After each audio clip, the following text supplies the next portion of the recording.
I mean, this is going to be an awesome segment. I feel inferior already, Razor. No, right I got nothing. We are joined by Ben Goldman and Larry Lucchino.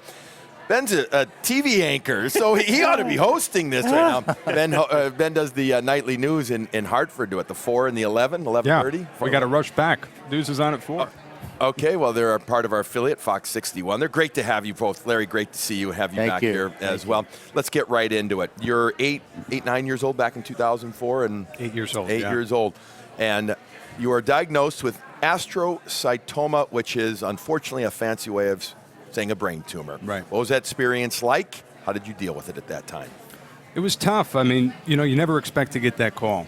And as anyone who's been diagnosed can attest to, the diagnosis really starts with something random. How'd you find the tumor? It's never, very rarely, I have a headache. So for me, I started to get hair on my arms when I was 8 years old.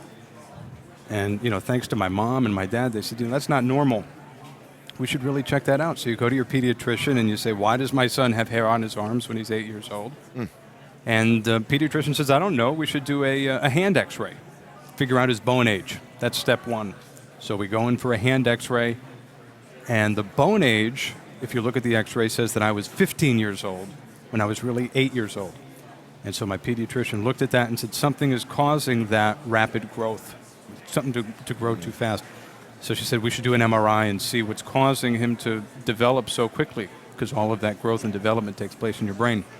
Did the MRI and boom, there's the big white spot, the tumor on that MRI. Sitting at home, she calls, and you don't expect that call.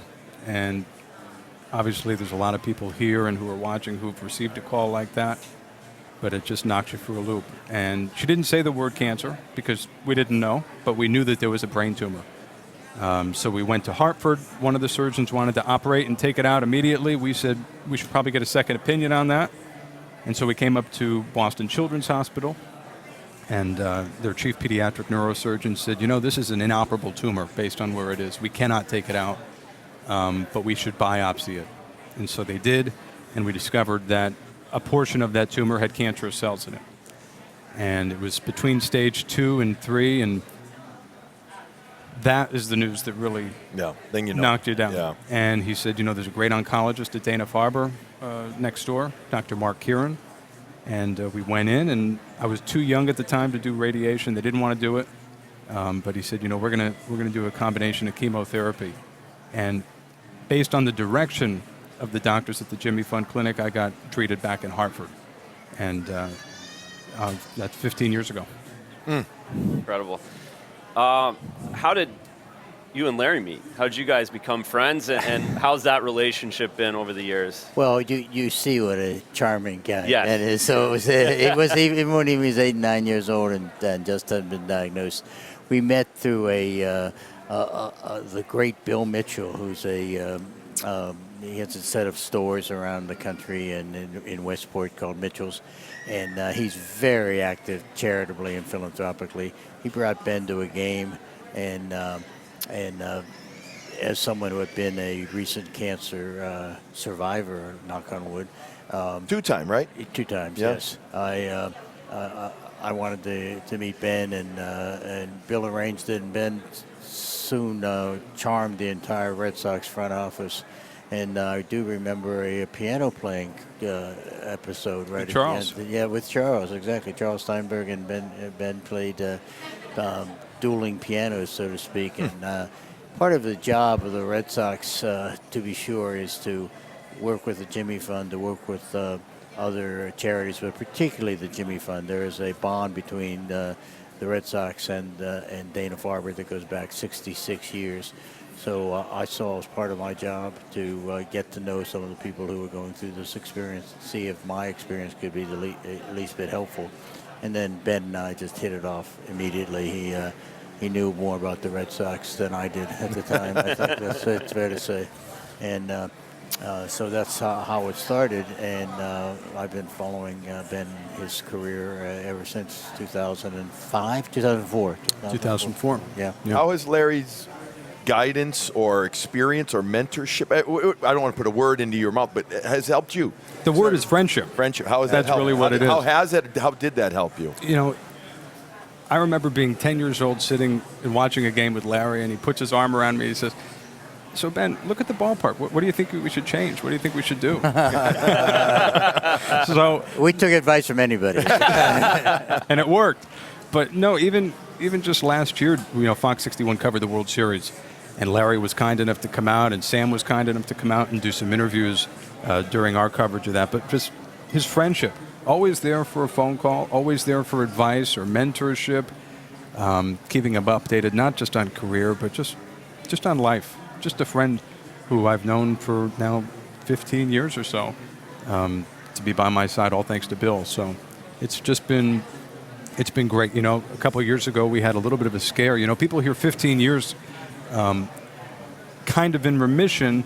There's always, when I on my last day of chemotherapy, doctor said, we just want to let you know there's a 70% chance of reoccurrence with your cancer. And so every single year when you go in for an MRI, I don't have cancer 364 days of the year, but I do for one day and, for 24 hours before that. And, you see some of the pictures here that Larry made possible. That was the first night Larry and I met. He went back into the Green Monster and said, Ben, how old are you? I said, Larry, I'm 9. And he went and pulled out number 9, and there I am interviewing him at the World Series just last fall. But yeah, I go in once a year for an MRI and for treatment, or for a checkup rather. And one year I went in and the doctor said, this was 3 years ago, so 12 years after treatment, doctor says, well, it looks like there's been a change in your tumor. We should really start talking about treatment options. This is 12 years after the fact. And so, that rocked our family. And, of course, I called people like Larry and friends of mine to let them know. And luckily, we did another MRI, and it was simply the position of my head. But that just goes to show you that you're never done. Yeah. You're never done. You've heard, we've heard so many stories the last couple of days, yesterday and today, I should say, like Ben's. And what this is an illustration of what's happening in a larger sense. People are surviving things that they didn't survive years ago. You've heard story after story. And it's because of science and treatment. Science is what people are investing in when they donate to this telethon, radiothon today. And treatment is what comes out of it. Real-world success stories, like the ones you've talked about earlier today, and certainly Ben Goldman. And Laurie Glimcher said it well. We are at an inflection point in this battle against cancer. And when there's an old saying that says when the book on how cancer was eradicated is written, the Jimmy Fund and the Red Sox and the Dana-Farber will be in the first chapter. And I do believe this telethon, it's the 18th year of the telethon started. We're proud to say when we got to Boston, as a way to deepen and strengthen the relationship between the Red Sox, the Jimmy Fund, and Dana-Farber. And the effort that goes into this is just utterly remarkable. The community leaders, the Red Sox players and staff, the politicians. It's just it's a great celebration of this larger New England community, and we are really lucky to live here. And Larry's that's everything. I just think of my own story. My family, my mom laying in bed getting that chemotherapy with me for 12 hours once a week for a year and a half, 2 years, to my dad working, to our friends who cooked meals for us on Friday night, to our community back in Connecticut. I just think of the larger community and my family, my mom and dad and my brother around me. But if you walk into the Jimmy Fund Clinic one time, or Dana-Farber, and you see a waiting room and you see a mom or a dad and their child sitting there waiting, and you think of the community around each one of those kids, that's what the money's for. The money is to make sure that kids and anyone battling cancer can experience what I'm experiencing. And that's why I wanted to come up from Connecticut, because I've sat home and watched this for so many years.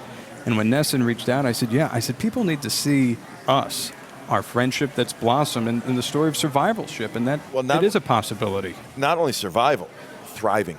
And I know you always say it's with you, right? You understand. I guess you don't understand until you go through it like you guys did personally.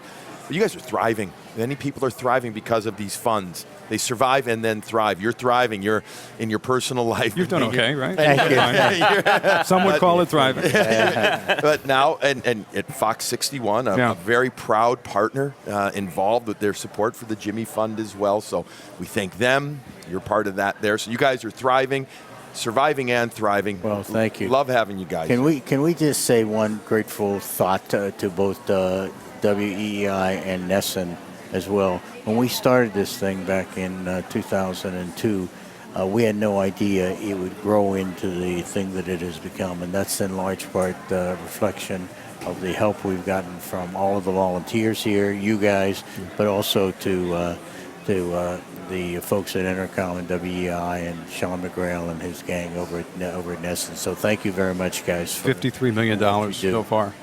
And counting. Unbelievable. And it keeps going. We're almost at 1.7 right now over on the Arbella Insurance Tote Board. We're pushing 1.7. Larry's going to call a few of his buddies. Where did you say you're going to call him? I'm going to call him and a relative. All right, we'll get on that Call him out. quickly. Ben, Larry, we appreciate the time. We appreciate the story. And I know you guys appreciate each other's friendship. So thank you very much for being here. Thanks, and we guys. appreciate, again, Fox 61 supporting the Jimmy Big Fund time. as a partner. So get back. Get That's back it. and get ready. Get on the air. You That's got to it. get on the air. It's very tough work. No, you know that. All right, so that for Ben and Larry, wonderful story. We thank them an awful lot.